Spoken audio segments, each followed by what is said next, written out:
یو کس تپوس کړی وای د اسلامي بینکاري په باره کې تاسو څه وایي؟ آیا دې کې کار کول جایز دي او تجارت او مضاربت جایز دی او که نه؟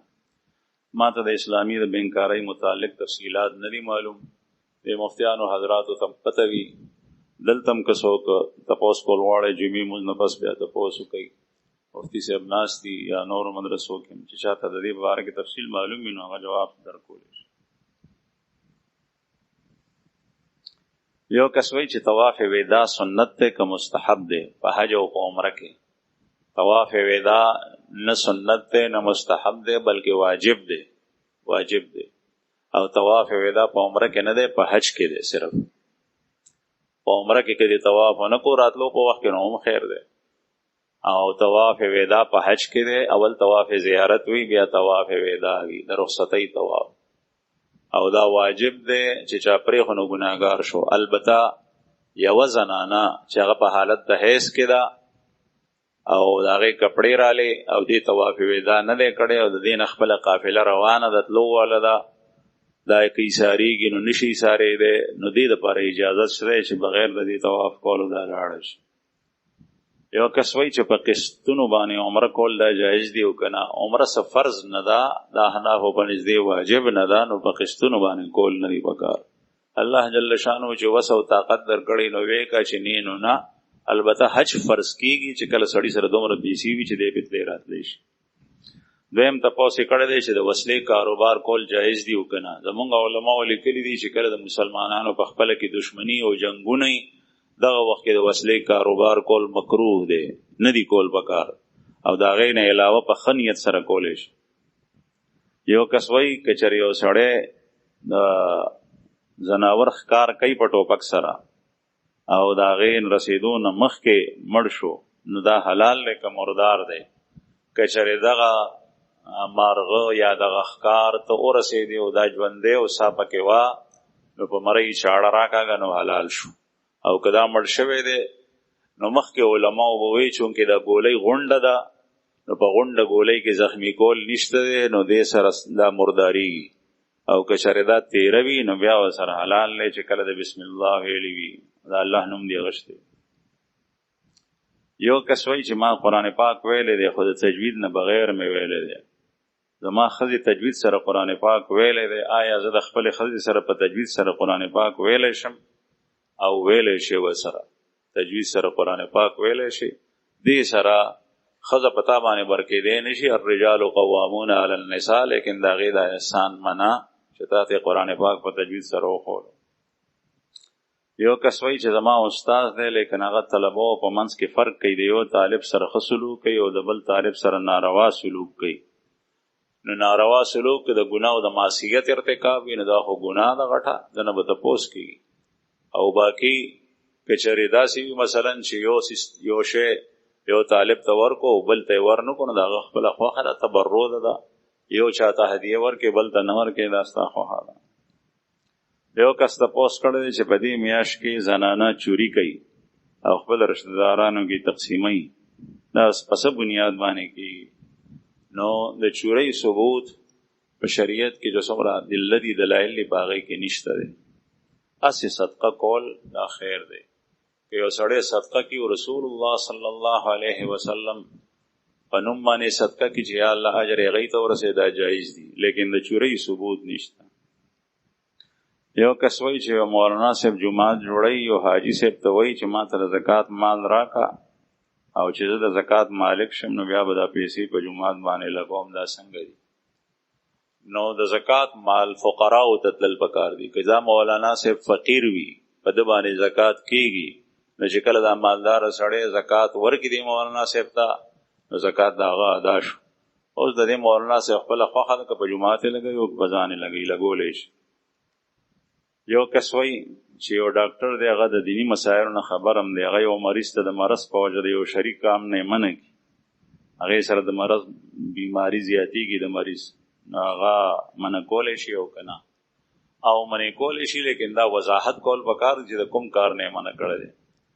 مثلا ډاکټر بیمار ته ووایي چې ستا دا ګوډې خوږېږي او که چېرې ته په ولاړې باندې مسکې او بیا رکو او بیا د قومینه سجدې ته ځې نو دې ټیټېدو پاسېدو سره د ګوډو تکلیف ستاسې واقعېږي او دا زیات شي. یو وخت به داسې راشي چې په کټ به پروزي. نو دا خبره د هغه سمې خوري، دا حاذق وي او متشرع طبیب دی، د بیا دا خبره منل پکار دی چې هغه تا ته وایي چې په ناستې یا په کرسۍ کې مونځ کوه. یو کس وایي چې ورېرې ته تره چې هغه بالغه ده هغې ته زکات ورکولی شي او که نه، چې کله د هغې واده کېږي او هغې ته د جهیز سامان په هغې باندې واخلي. د جهیز سامان د زکات په پیسو نه اخلي، البته دا پیسې ورېرې ته ورکولی شي. د ورېرې خوښه ده چې هغې په هر څه کې چې استعمالوي، ځکه چې جهیز دا سامان دا فرض او واجب او ضروري نه دی، دا هر چا خپل وس دی. که څوک څه کولی شي پلار د جنۍ نو کوي، که نو نه. او چې دا مالک جوړ کی د پیسو او دغه جنۍ بیا په هغې باندې سامان اخلي، یار یو شی چې اخلي هغه بیا اخلي. یو کس تپوس کړی دی چې جنج او ولیمه دواړه په یو وخت کې په یو ورځ باندې کېدی شي او که نه، ځکه چې ډېر خلک وایي چې جنج مخکې پکار دی او ولیمه بیا په بله ورځ پکار ده. دا دواړه په یو ورځ کېدی شي که نه، او کېدی شي، لیکن رسول الله صلی الله علیه وسلم د هغې عادت مبارک دا و، طریقې دا و چې اول به واده وشو بیا به ورپسې ولیمه وشو. په یو ورځ باندې شوي دي او زفاف اول شوی دی او بیا د هغې نه پس ولیمه شي. رسول الله صلی الله علیه وسلم یو بیبي د ام المؤمنین حضرت صفیه رضی الله عنها چې دا د یهودو وه، د خویی ابن اخطب یهودي لور وه او د خیبر په جنگ کې د مال غنیمت کې راله. بیا رسول الله صلی الله علیه وسلم ته صحابه رالل چې یا رسول الله د دې پلارم د قوم مشر و، خاوندم د قوم مشر و، دا تاسو سره خایږي جوړي. نبی کریم صلی الله علیه وسلم دا واغشتا صفیه بنت حیی او بیا نبی کریم صلی الله علیه وسلم اول دا آزاده کا، بیا د هغې سره نکاح وکړه او بیا د نکاح نه پس پیغمبر علیه السلام وایي چې راځئ ولیمه کوو. چا سره چې سی هغه راړئ، نو چا ستوان راړل او چا کجوري راړي او چا غوړي راړل او چا یو شی چا بل شی، او د څرمنې دسترخوان یې په ځمکه باندې ویړ کو، په هغې باندې دا هر څه واچول او صحابه کېناستل خوړلې. نو په همدغه ورځ باندې چې کوم دی نو نکاح شي او په دې باندې ولیمه وشي. خو ولیمه د نکاح نه پس وي، چې نکاح وشي د هغې نه وروسته ولیمه وي، ځکه چې دا دعوت د خوشحالۍ نه پس وي، چې خوشحالي لا راغلي وي، نکاح نه ده شوي، رخصتي نه ده شوي، د هغې نه مخکې روټۍ کې د دې څه مطلب شي. یو کس وایي د موبایل د تصویر څه حکم دی؟ بعضې خلک دا جایز بولي، زه جایز نه بولم د موبایل تصویر.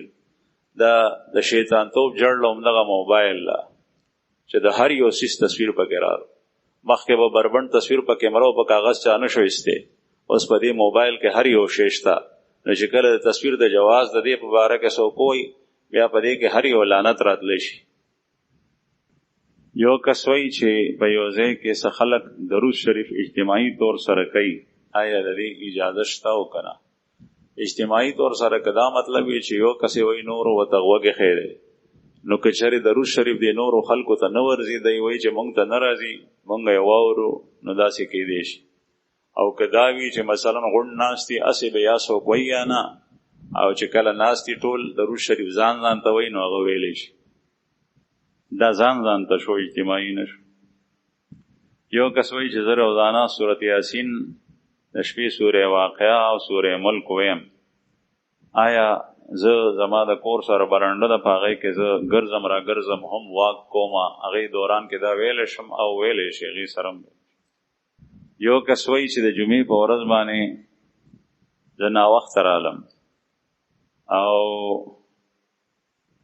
دا سنت زمانه تلي او خطبه شروع شي وه، اوس چې زه دا سنت کوم نو څنګه به کوم؟ چې کله مونځ وشي خطبه شروع شي وي، دغه دوران کې به دا سنت نه کوې، بلکې کېنه خطبه کې شریک شه، خطبه واوره، او چې کله مونځ وشي او بیا مونځ پسې سنت چې په خپل ځای دی هغه دې وکړل، د هغې نه وروسته بیا دا سنت وکړه. بل تپوس یې کړی دی چې سورې کهف د جمعې په ورځ باندې لوستل مسنون دي. یو سړی د جمعې په شپه باندې ووایي نو آیا دا ثواب شته دی او که نه؟ امید ساتل پکار دي د الله پاک نه، ځکه چې د جمعې شپه هم په جمعه کې داخل ده، نو که پېشمني چا وې نو هم ټیک ده. یو کس تپوس کړی دی چې یو سړي حرامه طریقه باندې مال حاصل کړی دی، 50 لک روپۍ وې د حرام، بیا یې دغه پیسې په تجارت کې ولګولې، اوس هغه پیسې 50 کروڑو ته رسېدلي دي، دا سړی حج کول غواړي، نو دا حج به قبلېږي که نه؟ نو چې اصل په بنیاد کې مال حرام وي، په هغې باندې چې څومره ګټه ده نو هغه هم د حرامو ده، او د حرامو په ګټه باندې حج نه کېږي. یو کس وایي چې کله سړی صدقه کوي نو په هغې کې څاروی حلالول ضروري دي، او که نه د صدقې پیسې هم چاته ورکولی شي. یو نظر دی، یو صدقه ده. که دا د صدقه کول غواړي نو صدقه په هر شکل کې کولی شي. صدقه د څاروي هم کولی شي، صدقه د پیسو هم کولی شي، صدقه د کپړو هم کولی شي، صدقه د غلې هم کولی شي، د هر یو شي صدقه کولی شي. صدقې مطلب د الله په نوم باندې چا فقیر ته ورکول، دا فقیر ته ورکا چې کوم ضرورتمند دی، په دې باندې ستا صدقه کوي.